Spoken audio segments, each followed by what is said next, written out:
Bem, boa tarde, são 16 horas e 10 minutos. Estamos hoje apresentando a segunda edição do programa Primeiro Escalão. Estamos recebendo hoje um dos principais médicos da cidade de São Paulo, não só de São Paulo, mas um dos principais médicos brasileiros, Dr. Daniel Magnoni, cardiologista e nutrólogo. Dr. Daniel Magnoni é diretor de nutrição do Instituto Dante Pazzanese de Cardiologia em São Paulo, diretor do Serviço de Nutrição Clínica do Hospital do Coração, também aqui em São Paulo, é presidente do IMEN, do Instituto de Metabolismo e Nutrição, e também foi presidente da Sociedade Brasileira de Nutrição Parenteral e Enteral. A especialidade do Dr. Daniel é uma especialidade, aliás, são duas especialidades do Dr. Daniel, é cardiologia e nutrologia, duas modalidades extremamente importantes da medicina hoje em dia. Para conversar com o Dr. Daniel Magnoni, está presente aqui nos estúdios o jornalista Paulo Greco, especializado em gastrologia. Não, enogastronomia. Enogastronomia, obrigado pela correção, e também especializado em alimentação. Minha primeira pergunta ao Dr. Daniel Magnoni, nós vamos falar de um assunto muito importante, Dr. Daniel, a relação do café, do cafezinho, a bebida predileta do brasileiro, que dizem os nutricionistas que, tomado de uma maneira exagerada, causa colesterol. E para recepcionar aqui nos estúdios da OTV, o senhor vai tomar um cafezinho, o Paulo Greca também um cafezinho, a nossa colaboradora Neide vai entrar e nos oferecer um cafezinho, e depois começamos o programa. Por favor, Neide. Hoje são 120 milhões de cafezinhos ano, doutor Daniel, consumidos pelo brasileiro. O Brasil é o primeiro país do mundo no volume de consumo do café. Nutricionistas, em parte, dizem que o cafezinho, dependendo da forma de preparo, ele aumenta o índice de colesterol. Isso procede? É verdade? De forma alguma. Na verdade, nós temos algumas informações muito importantes com relação ao café. O café até abaixo o colesterol. Nós temos duas substâncias no café, o cafestol e o calwol. Dependendo do modo de preparo, a gente pode trabalhar essas substâncias e realmente abaixar o colesterol. Café é bom e ele está relacionado à prevenção de inúmeras doenças.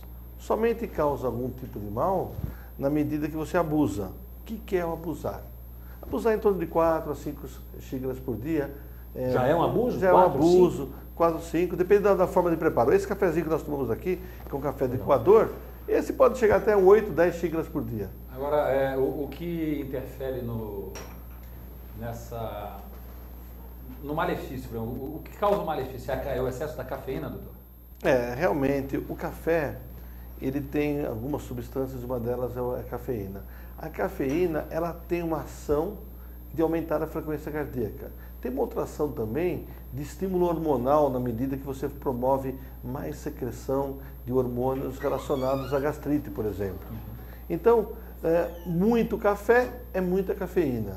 A mesma coisa afeta o coração, né? O excesso de cafeína, de uma certa maneira, ele afeta os batimentos cardíacos. Não afeta, uma dose alta de café, rotineiramente, pode sim levar a mais arritmia, sensação de batedeira no peito.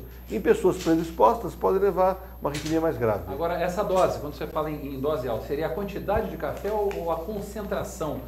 Por exemplo, um café de Equador, ele é infinitamente menos concentrado do que um café expresso, digamos, um café curto. O expresso ele é mais concentrado. Então, a concentração seria, quando o senhor fala em excesso de cafeína, seria relativo à concentração ou à quantidade do líquido ingerido? Como eu estava dizendo, em torno de 4 a 5 xícaras de café expresso, dose maior. Esses cafés de Equador, você pode chegar até 10, 12 xícaras por dia. Doutor Daniel, e o pão? Qual é a relação do pão com açúcar, glicose?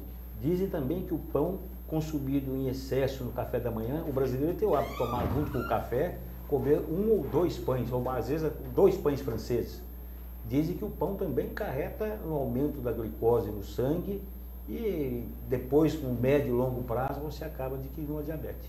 Vai chegar um pãozinho fresquinho também? Não, Agora não. Hoje não. Só veio o café? Só o café. Não, só mas o isso café. procede ou isso é uma crença? Não, ele falou do pão, do café, eu achei que ele fosse depois com vinho, Quem champanhe. sabe? Parou só no café. A média, a média do Brasil, do consumo de pão por parte do brasileiro é de 23 a 24 quilos de pão por ano. Na Europa, esse número pula para 80 quilos. Exatamente. Dizem que o nosso índice é muito baixo. Agora, na Europa, o pão não acarreta o índice de diabetes, que é baixo, em relação ao índice de diabetes no Brasil. Pelo menos uma pesquisa que eu fiz. O pão não tem nada a ver com diabetes. Não tem. Não. Excesso de peso ou ser geneticamente predisposto a diabetes. Excesso de peso, do qual o pão pode ser um dos culpados, mas não é só isso. É o sedentarismo, o excesso de massa, excesso calórico de uma forma geral, né? Pode provocar diabetes. O pão é um alimento muito bom, culturalmente e socialmente integrado na espécie humana. Se acha, inclusive, que o pão, o variável do pão, tenha sido um dos primeiros alimentos da humanidade, junto com o azeite e com o vinho. Sim. O excesso de pão, e quanto mais for próximo do pãozinho francês com farinha branca, pior é. Então, um pão integral, um pão com muitas fibras é melhor, mas em torno de 4 calorias por grama de carboidrato. Esse é o problema. O pão vem sempre associado ao consumo de um recheio, faz mal. Então, não é aquele pãozinho que te fez gordo. É o excesso de calorias junto, da né? vida que te fizeram gordo. Porque geralmente se você vai tomar um café na padaria, você pede um cafezinho com pão, mas pão. Você pode pedir, vai o queijo, vai o presunto. Mas é o pão com manteiga. Não, pão com manteiga, mas manteiga. então, mas como o senhor estava falando, né, doutor, os aditivos, né, os adicionais. Exatamente. Queijo, presunto, manteiga, tudo isso contribui também para o aumento não só do colesterol, mas também da obesidade, não só falando de diabetes. Quando a gente conversa com os nossos pacientes, uma das coisas importantes é com relação à escolha. A escolha é saudável. Vamos tomar um café da manhã com um pãozinho na padaria? Ótimo. Por que não optar por um pão integral? Por que não optar melhor ainda por um pãozinho multigrãos? Por que não trocar a manteiga por uma margarina boa? Existem hoje no mercado margarinas boas, enriquecidas com fitosterol. Porque esse pãozinho com queijo pode ser necessário.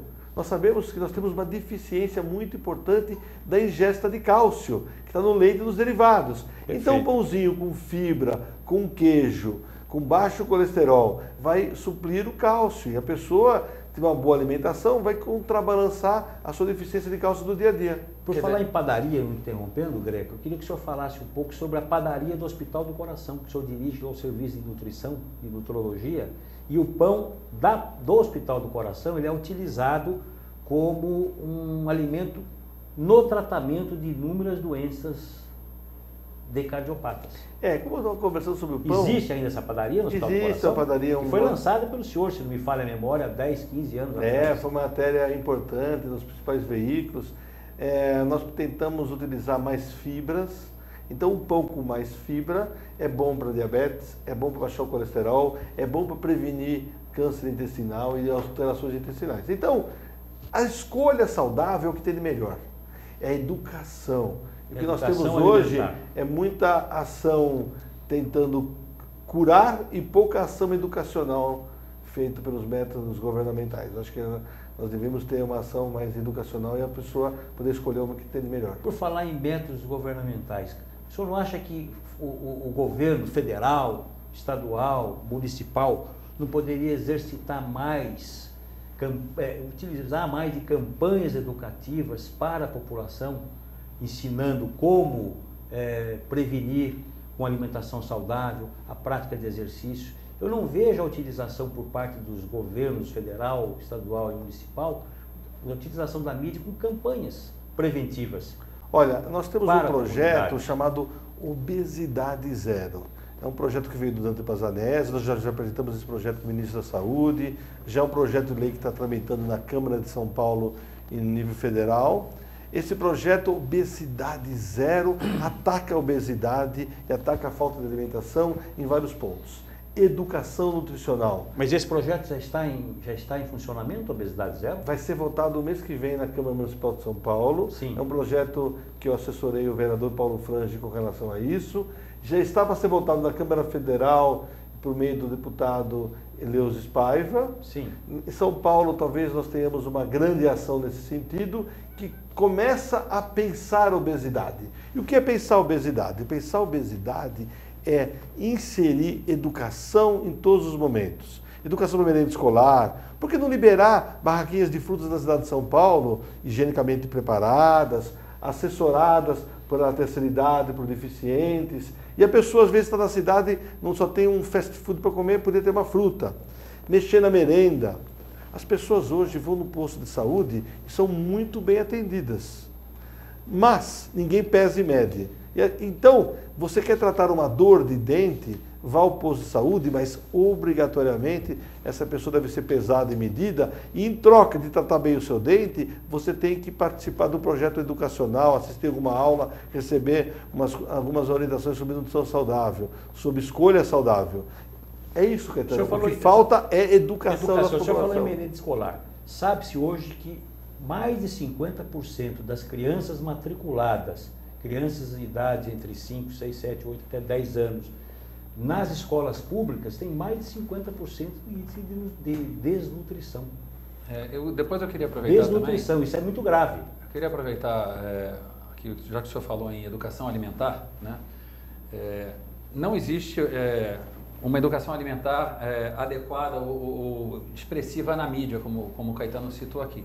Mas a gente pode perceber o seguinte, que nos meios de comunicação existentes, revistas de moda, etc., se fala muito dessas dietas da moda, né? Então, gostaria depois que o senhor desse a sua opinião sobre essas dietas da moda que existem, por exemplo, dieta da água da lua, ou essa dieta carbo zero. Qual a sua opinião a respeito das dietas da moda? Por que se existe uma facilidade em ter divulgação ampla sobre as dietas da moda e não uma educação alimentar adequada? A dieta da moda é charlatanismo, é uma pagelança. Quando você pega uma atriz global que vai estrear a próxima novela, ela faz uma dieta adequada, orientada por um nutricionista, por um médico, mas às vezes inventa uma dieta da lua, do abacaxi, do suco, dieta de uma certa forma, que até resolve em curto espaço de tempo. Todos os trabalhos mostram que, se você observar direitinho, os grupos todos que fazem dietas da moda, eles perduram no emagrecimento por 6 meses, no máximo por 2 anos, depois engordam de novo. Quer dizer, não é uma dieta saudável, né, doutor Danilo? De forma... da moda que o Greca se refere. De forma alguma. Dieta perfeita é redução do carboidrato, redução de gordura, redução de sal e muita atividade física. Essas 4 coisas são muito difíceis de serem feitas, porque o mundo é sedentário, o mundo é o fast food, o que dá sabor do alimento é a gordura e o sal. Então, são coisas difíceis de serem feitas. Então, quando me falam dieta da moda, eu fico estarrecido, porque eu não sei o que vai vir na moda. E a dieta da moda muda a mesma cor que muda a cor das roupas todos os anos. A calça apertada é magra, é alta, é baixa, e a dieta da moda é assim. Bastou uma artista da próxima novela falar que fez uma dieta tal, que todo mundo vai fazer essa dieta. Agora, doutor Maiani, o senhor falou agora sobre redução de carboidrato, né? Existe um tipo de dieta que é defendida por alguns médicos, né? A dieta carbo zero, né? Que é feita com acompanhamento médico. Isso funciona ou isso também entra nesse pacote das dietas da moda? A tal da carbo zero. Outra pagelança. Dieta carbo zero serve para você preparar uma moça para ser madrinha daqui a um mês. Ela perde 5, 6 quilos, você vira o ídolo dela, até convidado para aquele casamento. Mas, na verdade, dieta carbo zero retira o carboidrato, e nós estamos vivos aqui hoje porque nós fazemos uso de carboidrato, lipídio e proteína. Atividade física e redução calórica baseado na sua necessidade é a forma de você emagrecer com saúde.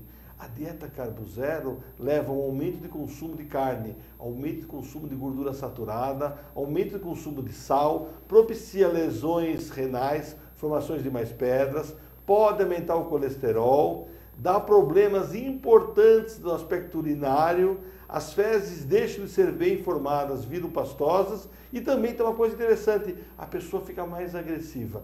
É muito difícil conhecer alguém que faça essa dieta por mais de 2 ou 3 meses. Sem falar do hálito cetônico que permeia o dia a dia dessas pessoas. O hálito cetônico, no caso, seria o hálito de aquele removedor de esmalte de unha, né? O pessoal que está em casa... É um mau hálito, né? horrível, a pessoa respira, quem dorme com ela no quarto sente aquele odor imenso, as suas evacuações ficam horríveis, mas às custas de perder 8, 10 quilos rapidamente, as pessoas fazem. E aí é o problema. Mas também a perda excessiva de peso, 5, 6, 10 quilos num mês, isso deve ser muito ruim, não é natural, nocivo né? para a saúde. E tem mais, muito essa nocivo, perda muito rápida ruim. acompanha-se de uma perda muito importante de músculo. Então a Massa pessoa, muscular. ela seca, fica fraquinha de músculo, perde tudo, fica chupado. Quando ele engordar de novo, que vai engordar de novo, não tenha dúvida nenhuma, quando parar essa dieta, chamado efeito vai engordar sanfona. em gordura, já perdeu aquela massa magra que são os músculos. Então, essa dieta, que existe dieta Atkins, low carb, no carb, uma série de dietas, quando são feitas sem orientação médica, é um caos. Com orientação médica, tem que ser muito bem avaliado as consequências e as orientações depois dessa dieta. Agora, doutor, só um minuto, Caetano, só para completar aqui, me corrija se eu estiver errado. Ao que parece, a quantidade de células de gordura existente no organismo da pessoa, mesmo que seja feita a dieta, esse número, o volume de células, ele não diminui. O que acontece é que as células desincham. É isso? E depois elas voltam a inchar novamente? Você tem uma perda de músculo porque o organismo consegue caloria, que falta na dieta low carb ou low carb, ele pega dos músculos, então a pessoa perde músculo. Aquelas células de gordura, chamadas células adiposas, murcham. Mas não diminuem em quantidade. Não, né? e aí, depois da primeira vez que você faz come uma macarronada no fim de semana, incha de volta novo. tudo. Então, a pessoa que faz low carb perde 8 quilos, quando volta a engordar ganha 10. Volta 10. E fica nesse ciclo vicioso chamado sanfona. Efeito sanfona, né? Que é um perigo muito grande para a doença Para o coração. cardiovascular. Exatamente. Agora, esse projeto Obesidade Zero, doutor Daniel, ele contempla que público? Hoje nós temos um problema sério com a obesidade infantil. A criança brasileira hoje está muito gordinha, excesso de peso.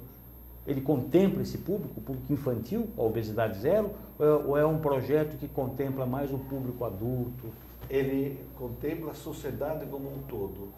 Mas e o público infantil especificamente? O projeto Obesidade Zero enfoca crianças, merenda escolar, enfoca a terceira idade, enfoca desoneração fiscal dos alimentos relacionados à não obesidade. Não é cobrar mais caro, mais imposto do que engorda. Cobrar menos imposto daquilo que não engorda. Amparado no projeto Obesidade Zero, eu fiz um trabalho que avaliou 40 milhões de jovens no Brasil, com apoio do Exército Brasileiro. Depois eu fui limpando os problemas, nós chegamos a avaliar 2 milhões de pesos e alturas em jovens brasileiros. Foi o maior trabalho mundial sobre esse aspecto. Nós pegamos todo mundo que nos últimos 20 anos se alistaram. Todos nós, homens, somos alistados. Quando a gente é alistado, nós citamos o nosso peso e altura, que pode ter um erro, eram os 40 milhões. 2 milhões foram convocados. Quando é convocado, vai uma unidade do Exército, uma unidade que tem a mesma balança e eles são pesados pelaquela mesma balança por um sargento ou um cabo do Exército. Então foram 2 milhões de pesos anotados no ano que o jovem do sexo masculino fez 18 anos. O que aconteceu nesses 20 anos? Houve um aumento de obesidade, quer dizer, ano a ano fomos encontrando mais jovens obesos num número assustador. 300% de aumento de obesidade nos últimos 20 anos nos jovens convocados para o Exército Brasileiro. Agora, o senhor acha que esse fator se deve a quê? A massificação da mídia, esses fast foods, comidas não tão saudáveis que estão aí sendo divulgadas no meio de comunicação em massa, ao que se deve isso, esse aumento dos últimos 20 anos, na sua opinião? Na verdade, a sociedade é obesogênica. A sociedade gera obesidade. Sedentarismo, alimentação errada, o excesso calórico, a facilidade de você utilizar alimentos que são engordantes. Então não tem um culpado. Às vezes eu brinco com a minha mãe, eu digo, a senhora é culpada de ser gordo, mas é uma sociedade. Nós vivemos uma sociedade da falta, então quanto mais a criança comesse, melhor ela sobreviveria. Criança que comia bem, sobrevivia. Criança comia mal, morria de desnutrição. Então quem podia dava muito alimentação aos seus filhos. Mas hoje essa alimentação está em excesso, a criança não anda de carrinho de rolemã, não anda de bicicleta, está presa em casa e está sedentária. Esse é um lado da moeda. E o outro lado da moeda, que é o caso da desnutrição. O índice de desnutrição no Brasil é muito alto, sobretudo a desnutrição hospitalar. Que o senhor sempre trabalhou quando foi... Existiam projetos na época que o senhor foi presidente da Sociedade Brasileira de Nutrição Parenteral e Enteral, o índice de desnutrição hospitalar no Brasil era muito alto, e principalmente no Nordeste, Norte. Quer dizer, o que tem sido feito para redução, para mitigação desse índice de desnutrição? A desnutrição não só hospitalar, social, como a desnutrição social vem caindo no Brasil pelas melhoras no poder aquisitivo da população, melhoras econômicas, melhora na Mas ainda é alto. De esgotos, é alto. A desnutrição hospitalar é a falta de cuidado nutricional do paciente internado. O Brasil é campeão nesse aspecto, em dados e em pesquisa também. Nós tivemos em desnutrição? Em desnutrição hospitalar. Nós temos uma ação muito grande ensinando aos órgãos governamentais que quando você investe $1 em cuidados de nutrição no hospital, você recebe $3 em eficiência. Agora, não é um motivo de voto a mais, então às vezes as pessoas não têm interesse em atuar na desnutrição hospitalar. A desnutrição da criança, da população em forma geral, já teve uma ação muito populista, demagógica e marqueteira do governo anterior, do Fome Zero, que não resolveu nada. E agora a gente espera que, no paradoxo da Fome Zero, se trabalhe em termos de obesidade zero, porque a obesidade aumenta o custo. O obeso tratado no hospital custa muito mais caro do que o magro. Mudando um pouco a temática, doutor Daniel, qual é a relação hoje entre o infarto, o AVC e o estilo de vida com alimentação desregrada, falta de exercício, atividade física? Hoje temos um índice altíssimo de infarto do miocárdio, fulminante, em pessoas jovens, menos de 40 anos. Antigamente o infarto só atingia pessoas com mais de 60 anos e hoje tem tido índices altíssimos de infarto com pessoas jovens, com 40, 50 anos de idade, por conta do estilo de vida, comida desregrada, falta de exercício. Como é que o senhor vê esse segmento hoje dentro da saúde brasileira? Essa sua colocação é muito interessante. A doença cardiovascular é a principal causa de mortalidade no Brasil. Nós temos 400 mil mortes no Brasil por doença cardiovascular, que engloba doença arterial coronariana, infarto. Qual é o percentual? 400 mil mortes no Brasil por doença cardiovascular, que engloba doença arterial coronariana, infarto, doença cerebrovascular, derrames, como você colocou, e doença arterial periférica, que são as embolias. 40% das pessoas que têm infarto morrem antes de chegar no hospital. Por quê? Por falta de conhecimento dos sinais e sintomas que as pessoas deveriam ter. Sinais é o que ele conta para o médico. E sintomas é o que ele conversa no dia a dia da consulta. Uma dor no peito, às vezes, pode ser um sinal de que a pessoa tem uma doença cardiovascular, um cansaço. A pergunta mais importante que se deve fazer no consultório aos seus pacientes é: do que se morre na sua família? E a partir daí, traçar um projeto de diagnóstico. Está ligado, tem um histórico familiar também. O histórico é muito importante. É muito importante isso. Muito importante. Então, o que impacta na doença cardiovascular é o antecedente pessoal, o antecedente familiar e os hábitos e o estilo de vida. O antecedente pessoal é as doenças que ele teve, a forma do que ele tratou. O familiar é do que se morre na sua família. E o estilo de vida, peso, fumo, o cigarro é outro fator. Vários fatores. São fatores fatores que agregam também, né? Tem pessoas que são assustadoras. Você conversa no consultório e você percebe que ele tem antecedentes pessoais, familiares, estilos e hábitos de vida errôneos e vai levando a sua vida no dia a dia. Não procura um profissional de saúde para fazer um check-up, identificar quais são os enfoques de doença e onde a medicina pode atuar. Agora, doutor, muito se diz, muitas pessoas acreditam que as cardiopatias são predominantemente, digamos assim, masculinas, né? É uma doença de homem.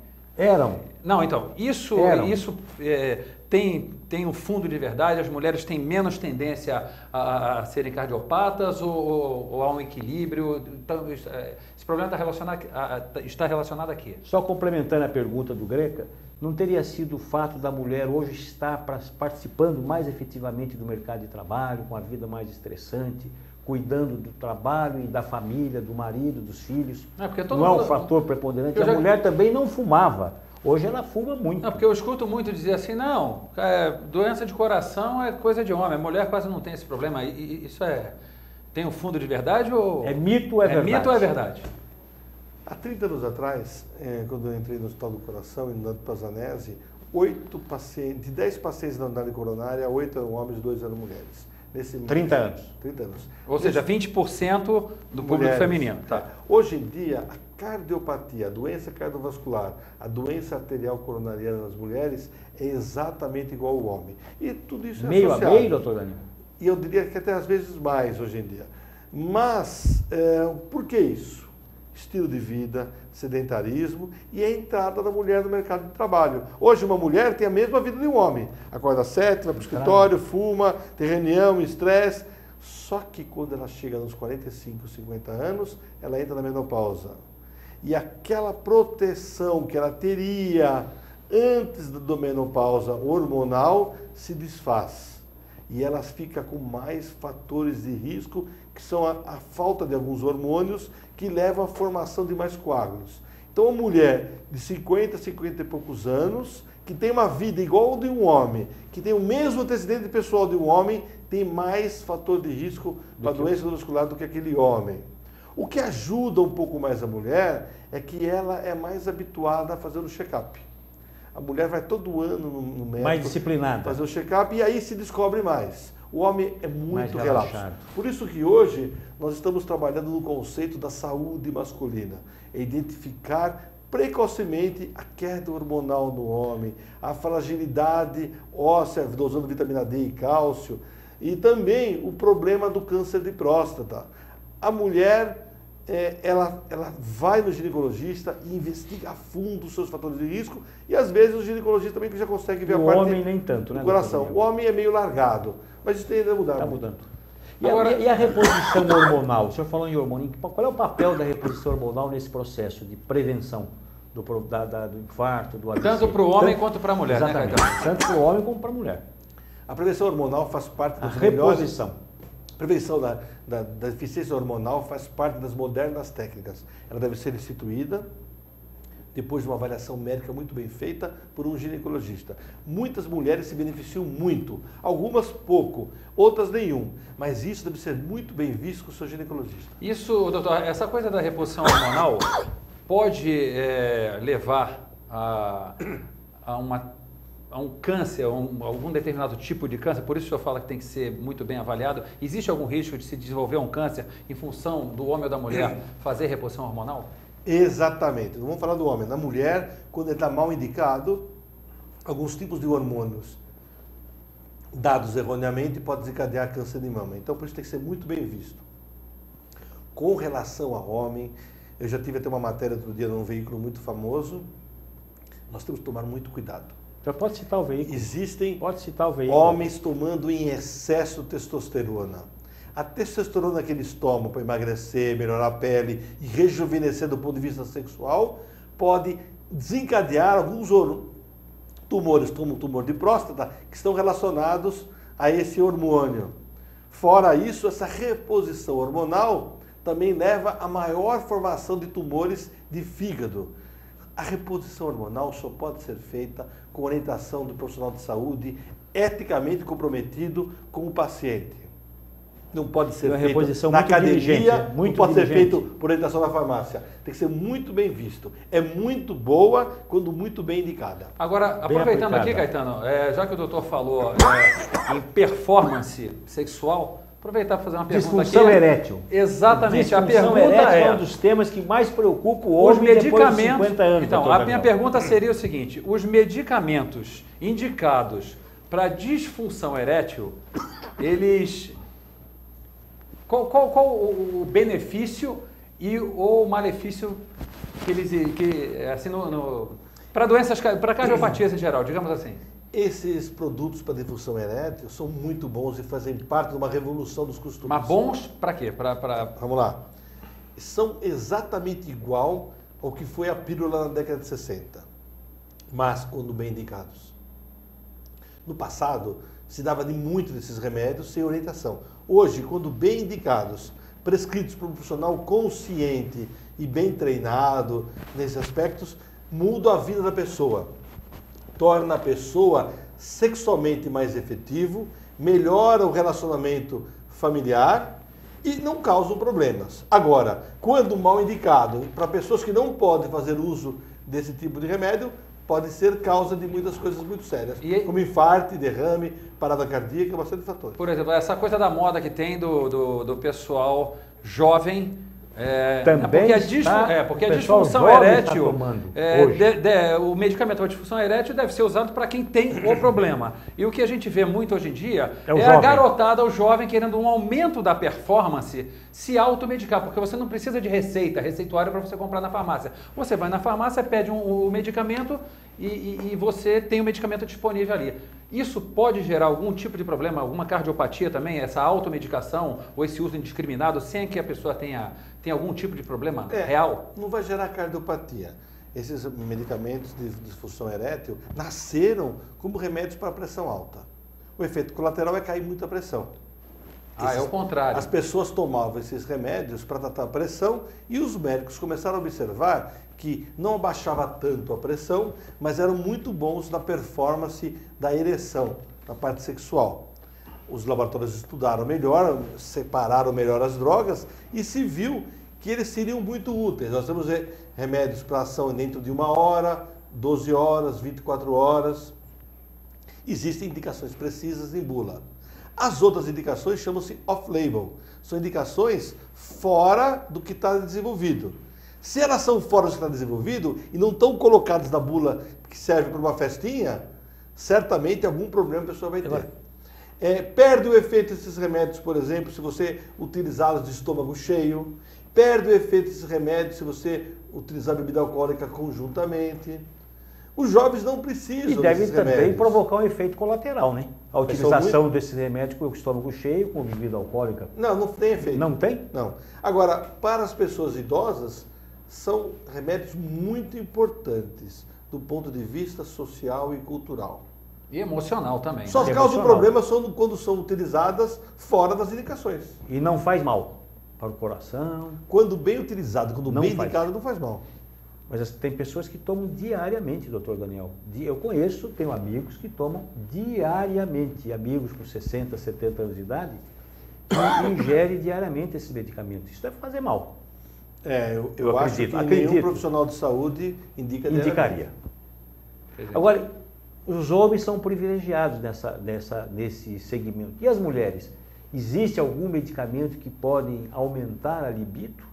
Sim. Hoje em dia existe reposição hormonal nesse aspecto. A mulher idosa, ela começa a ter menos secreção vaginal, mais dificuldade de relacionamento sexual, menos libido. Hoje em dia existem laboratórios trabalhando essas substâncias e oferecendo, até como tipo de pomada ou cremes intravaginais, substâncias que melhoram a performance sexual, dão mais comodidade no ato sexual e levam até a melhor vontade sexual.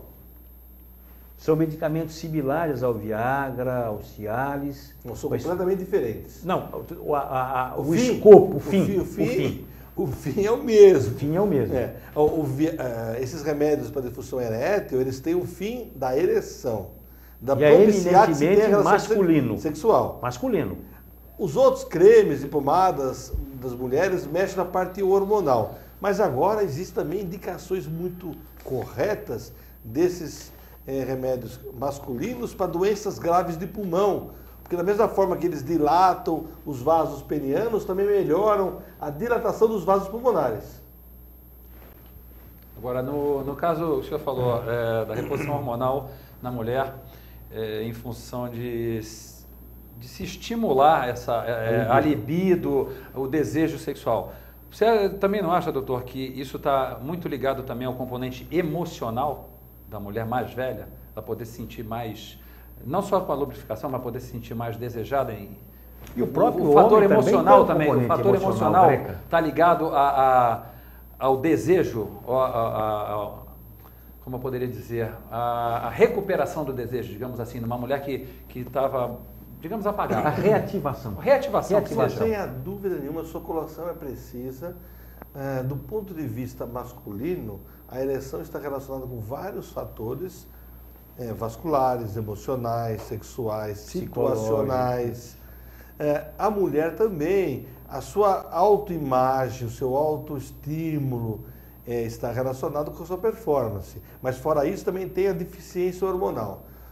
Por isso que esses produtos têm que ser muito bem avaliados e muito bem indicados por profissionais altamente capacitados.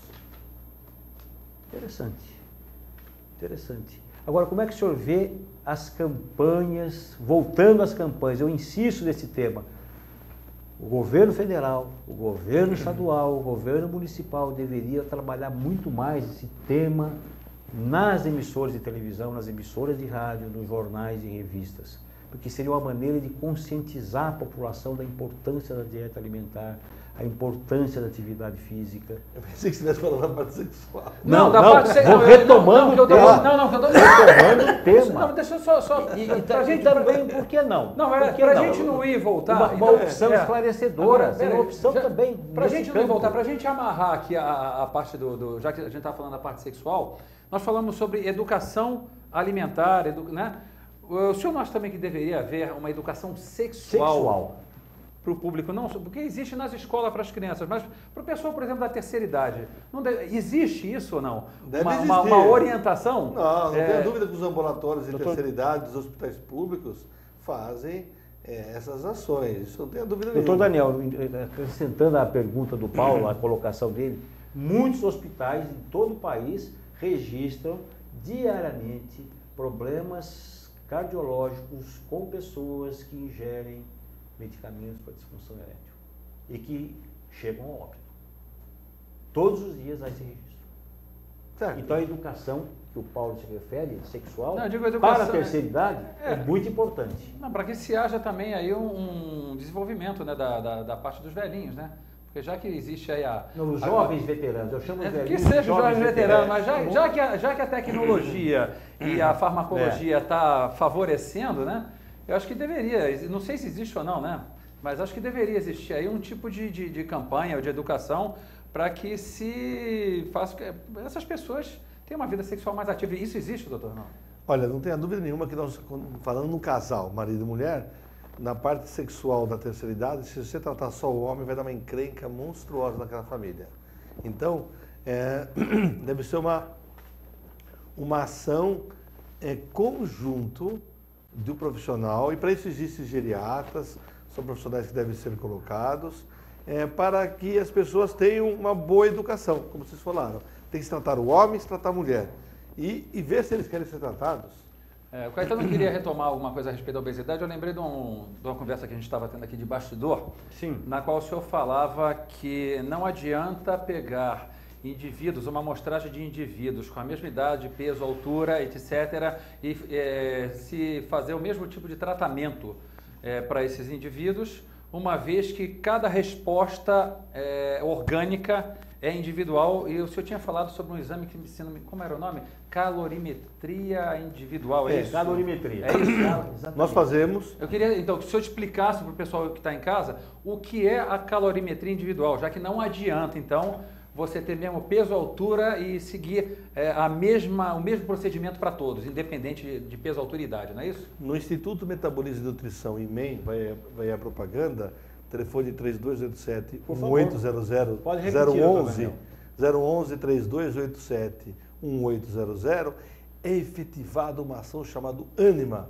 Avaliação Nutricional e Metabólica Completa, onde a pessoa entra, é visto como um todo, faz um interrogatório completo de nutrição por uma nutricionista e é visto quanto que ele tem de água, músculo e gordura. Esse exame chama-se bioimpedância, porque a mesma pessoa com o mesmo peso pode ser um halterofilista.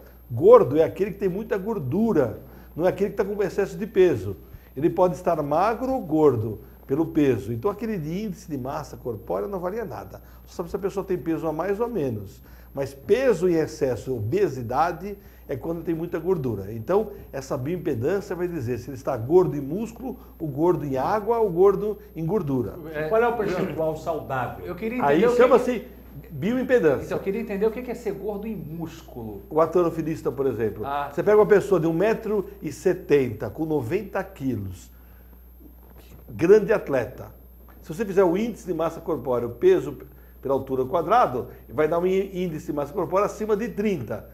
Matematicamente, você diz que ele é gordo, mas é músculo. Então esse cara não pode emagrecer, ao contrário, é maravilhoso. Agora você pega 1,70 m, 90 m, com muito pouco músculo, ele vai ter gordura, esse cara é muito gordo. Você pode, então, teoricamente, só para poder entender, e o pessoal que está aqui em casa entender, você poderia ter dois indivíduos totalmente, com o biotipo totalmente diferente, um musculoso e um gordo com o mesmo IMC, o mesmo índice de massa corporal, é isso? Exatamente. Então, a partir daí, se vê se ele está gordo, se a sua composição corpórea é mais para proteína, mais para músculo, mais para gordura. Ou seja, então o IMC não define nada de define ser gordo. Nada, IMC é para a revista da moda. Não, então, eu, por exemplo, eu sou leigo, né? Eu, como leigo, eu sempre li nas revistas, vi uma formulinha, você calcula o seu IMC. Se o seu IMC for até tanto, você está magro. Se o seu IMC for acima de 30, tanto, você está gordo. Então, quer dizer, o número índice de massa corporal tal não determina se o sujeito é gordo ou magro na forma, digamos... De forma alguma, exatamente. Aí nós vamos para a calorimetria indireta, que é saber quanto que aquele organismo gasta para viver. Então você pode, pega uma pessoa, 1,70 m, 80 quilos, nós já sabemos se ele está gordo em músculo ou gordo em gordura. Se tiver gordo em gordura é um problema. Vamos ver qual é o seu gasto metabólico. E calórico. Metabólico e calórico. E tem gente que recebe uma dieta de 1.800 calorias e emagrece rapidamente. A mesma pessoa, igual a ele, mesmo peso, mesmo altura, biotipo, sexo, exatamente o clone dele. Mesmo perfil. Ele tem um gasto metabólico mais alto, então 1.800 vai engordar. Então, a avaliação nutricional parte de uma conversa, identificando o que ele faz, o que ele come, como ele vive, na sua família. Esse indivíduo vai engordar também, não deve praticar nenhum exercício físico, talvez por isso engorda. Aí se faz a calorimetria, a bioimpedância e se monta uma dieta baseada na sua composição corpórea, baseada no seu perfil de gasto metabólico, e aí você pode usar alimentos termogênicos, você pode fracionar mais ou menos a dieta, você pode fazer uma dieta low carb à noite e normal carb de manhã cedo. Se a pessoa for um atleta, você pode manipular os alimentos antes e depois do esporte. Se ele tiver diabetes, você pode mexer na forma do carboidrato mais simples, carboidrato mais complexo. Então, essa é a dieta correta, essa não é a moda, essa dieta cientificamente baseada. Eu diria para vocês então, se está na moda dar nome para dietas, que essa dieta chama-se a dieta cientificamente perfeita. Agora, queria aproveitar para amarrar os dois assuntos, né? Que aqui nós falamos sobre obesidade, falamos sobre cardiopatia, e eu queria introduzir um elemento para o senhor poder falar que amarra as duas coisas. Uso de anabolizantes e esteroides. Outra pagerança. Né? Esse é o tema. Então, é um tema, estamos acabando o programa, suicídio, é um tema para a próxima edição. É um tema para um programa só. É horrível. Porque aí abrange os dois lados. Você tem o problema de obesidade ao longo do tempo, né? E também você pode gerar não só cardiopatias, mas também outras doenças, câncer, enfim. Não tenha dúvida nenhuma, a Vejinha fez uma matéria muito boa sobre a prescrição criminosa de excesso de anabolizantes por alguns profissionais de saúde, médicos, os efeitos colaterais e essa moda que se dá em academia. Eu costumo dizer que o melhor vendedor do mundo é o personal. Ele vende o tênis, a meia, a cueca, a camiseta e o anabolizante, a vitamina, o suplemento. Então, por mais que o médico às vezes fale, o médico bem formado, fale, não use isso, na academia a turma toda está bombada, usando aquilo lá, e o moleque, funciona, né? O menino vai lá e usa. Não deveria existir uma legislação que penalizasse Existe legislação. esses personagens Existe, né? Mas que assumem o papel de nutricionista e de médico e dão receita? Eles não dão a receita, eles arranjam, o suplemento, a injeção. Deveria haver. Existe a legislação.